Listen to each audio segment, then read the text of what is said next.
as anybody knows, that's watched us not only last year but over the years. Like when we can produce explosive plays, and it's something that we harp on a ton.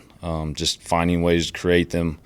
When we can create those explosive plays, that's when we can be really, really special on offense. And so, hit a lot more today than we were able to on Friday. Hit some, but I think it was just. I think the guys did a great job of learning from Friday, because we made some things really hard on ourselves on Friday in the scrimmage. Like it honestly felt like just a reminder of like the first 6-7 games last year. Like we just made everything so hard, and I thought they did a great job of just responding and learning from the scrimmage, and took it to the practice field today. And I think that's what produced some of those things. When you're building off those explosive plays, it seems like a lot of times the receivers did a very good job of getting back on top of the defensive back, stemming their routes. How well do you think the receiver group's coming along from just kind of a mental standpoint playing the game? No, they're doing a great job, and that's where it's such a good room, because you've got such a good mix of older and younger players. And when you've got like young guys, and I still consider Yannick being one of our younger guys, he's able to learn from Tyler Johnson, even though he just got here. He's an older guy that's played football. He's learned from Anthony. Guys like him, Jiren, Malik Leverett, who's having an unbelievable spring. Those young guys are able to watch those older guys and learn. And talked about before, just the ability for those guys to kind of accelerate their development and their learning. They're doing a great job, and it's a group that continues to get better each and every week. There's news out, obviously Jake decided to leave the team. It appears. What's your take on that, and obviously any conversations with them? Yeah, I mean, it's that's what I think people forget sometimes, is that there's real life things out there, and I won't go too much into it, but like for Jake, he's got other things outside the game of football. He's got a daughter, and he's got people that he cares about that he needs to take care of, and so it's not just all a football decision. So he's got to make some decisions and look at some things that are best for him and for his family. And I told him today, I said, man, I love you, and I will do whatever I can to help you from now until forever. And he knows that. And so sad to see him go. He's been such a joy and such a great teammate to the people around him and to people at East Carolina. We'll support him and pull for him, whatever happens for him. But we got a lot of other guys in the room that will continue to coach and develop and get ready to play. Watching them today, it just seemed like it was the guys behind him. It was almost like new energy, competing for that number 2 spot. I don't know. What's your take? Yeah, no, I mean it is what it is. Like they see it as an opportunity. Like everybody, we got a great room, and they love each other and they respect each other. But at the same time, like they're competitive, and so they see it as an opportunity. They see reps, they see positions that they can go get, and you saw that today. You saw some guys all of a sudden like had a little sense of urgency to them, and so that was nice to see, and that's what you want, and that's what we know about the room. It's a talented room, and I was excited for those guys because it just means more reps and opportunities for them to grow and develop. Raheem's doing something that a lot of college athletes don't do, and that's sticking around even though he's not getting the playing time that he might want. But what are you seeing from him this spring? Yeah, I mean, same thing as the rest of those guys. Like he's done a great job of just developing, getting better. And you're right, but again, like it's a testament not only to Raheem but to this place. Raheem loves going to school at East Carolina. He loves his teammates. He's a great teammate, and that's the thing I love most about him. But he takes coaching so well. I love when that dude walks in the room every day, and so do every guy in our quarterback room. So I'm excited for Raheem because just like those other guys, it's a new opportunity for him, chance for reps with a different unit, and so we'll see how it goes moving forward.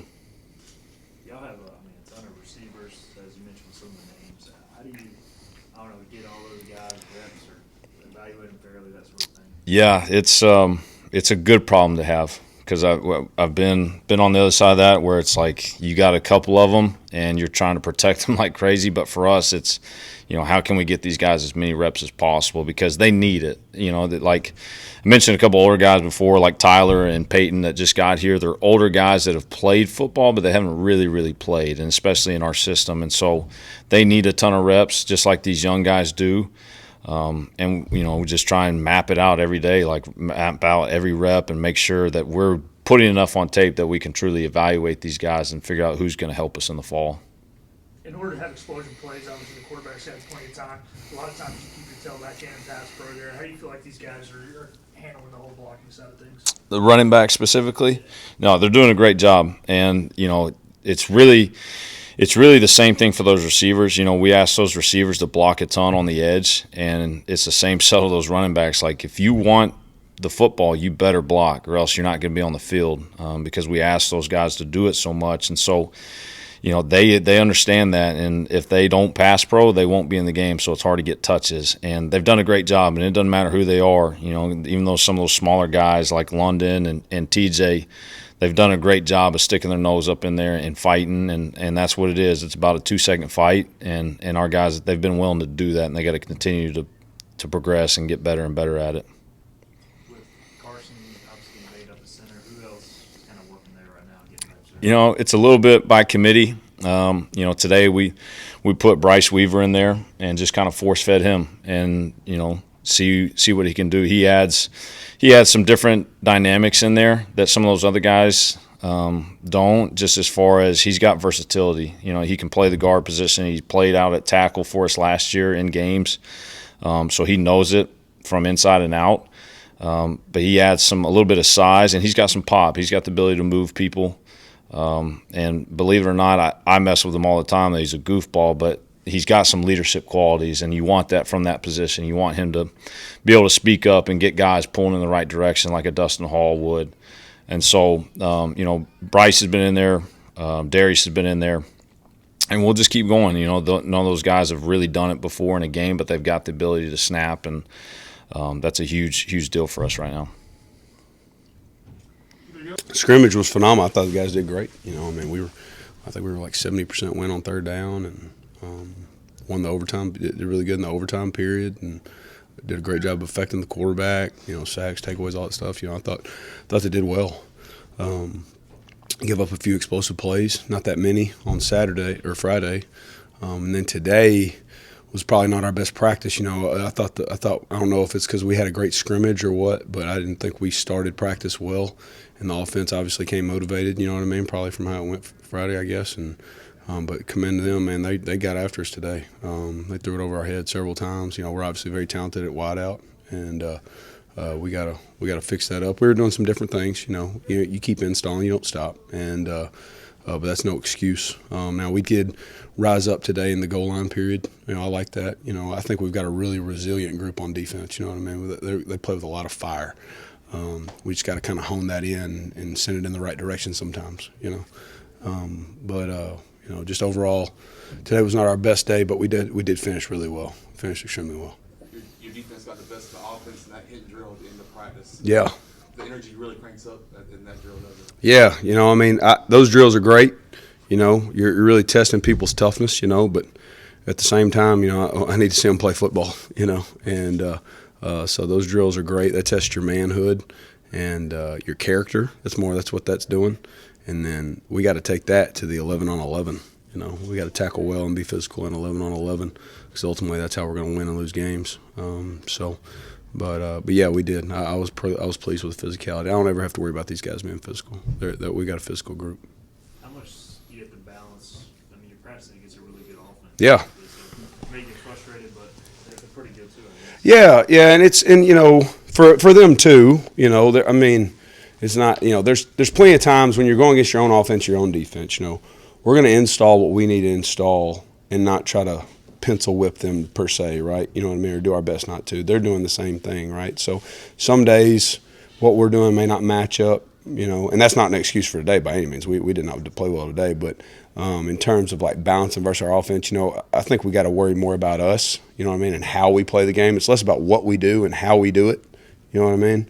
It's more about the how, right? So it's not always going to be perfect, but seeing us play with effort and stay on top and all those things, that's what you want to see. How do you feel like the young guys responded to the first scrimmage? Obviously, when you get to collegiate level, film after Yeah. a scrimmage or after a game is a lot different, and the way you guys handle things is a lot different than they do at the high school level. Yeah, I think they're doing well. A couple guys, young guys like DJ Spear from scrimmage 1 to scrimmage 2 was incredibly better. I see a guy like Ryan Roseboro, like a young guy from scrimmage 1 to scrimmage 2, looking a lot better.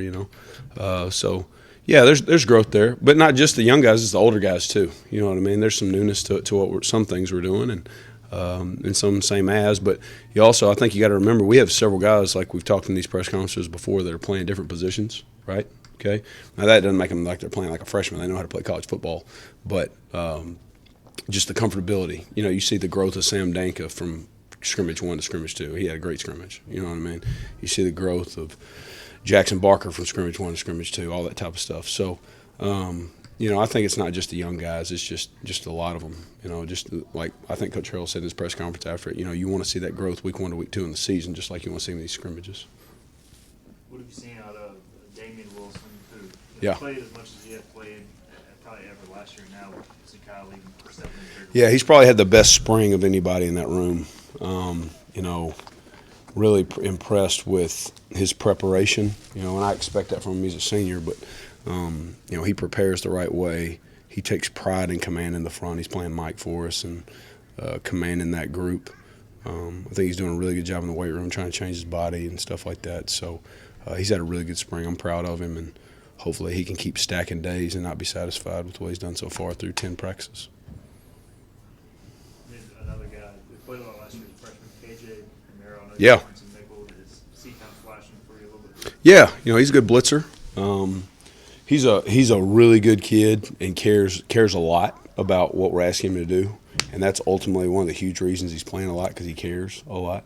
There's plenty he's got to learn. He's still only a second semester guy, right? You know what I mean? So you talk about young guys, man, that's another one that's probably grown a lot through 10 practices. But yeah, like we talked last time, that's a dynamic position. It's a primo position, and he's doing a good job at it for sure.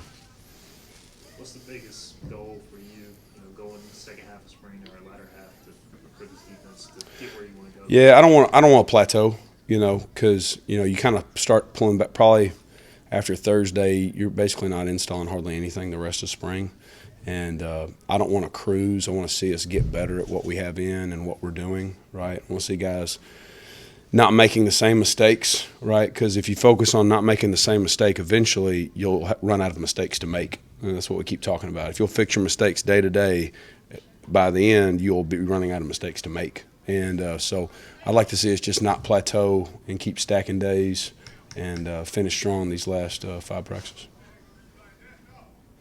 Anything else for Coach? Thanks, guys. Appreciate y'all.